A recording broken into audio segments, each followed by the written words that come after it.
കറുപ്പുമുളുപ്പിന്റെ പുതിയ എപ്പിസോഡിലേക്ക് സ്വാഗതം.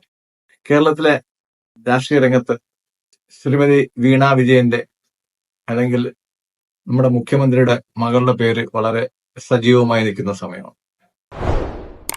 മാസപ്പടി കേസിൽ SFIO എന്ന് പറയുന്ന കേന്ദ്ര സർക്കാരിന്റെ ഏജൻസി ശ്രീമതി വീണ വിജയനെതിരായി കുറ്റപത്രം കൊടുത്തേക്ക് കോടതി പ്രതി ചേർത്തേക്ക്.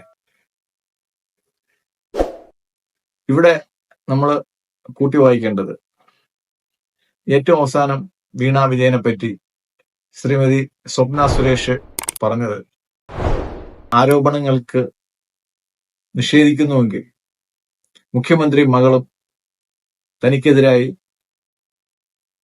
മാനനഷ്ട കേസ് കൊടുക്കാനാണ് ചലഞ്ച് ചെയ്തത്. ധൈര്യമുണ്ടോ എന്ന് ചോദിച്ചു.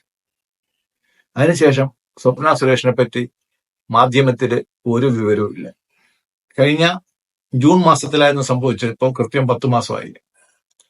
ഈ 10 മാസം സ്വപ്ന സുരേഷ് എന്തുകൊണ്ട് മൗനം പാലിക്കുന്നു എന്നുള്ളത് നമ്മൾ ആലോചിക്കേണ്ട കാര്യമാണ്.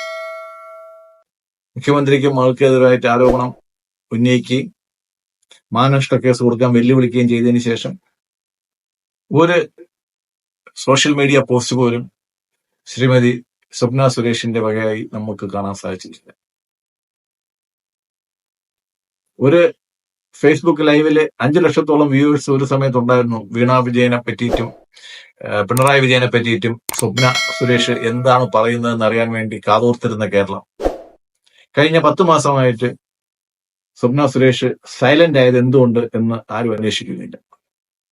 നമുക്ക് വീണ്ടും മാസപ്പടി കേസിന്റെ വിവാദങ്ങൾക്കൊപ്പം സ്വപ്ന സുരേഷിന്റെ പേരും തിരകളിലൂടെ ഉയർന്നു വരുമെന്നും സ്വപ്ന സുരേഷിന് പറയാനുള്ളത് എന്തെന്നും നമുക്ക് ശ്രദ്ധയോടെ കാതോർക്കാം.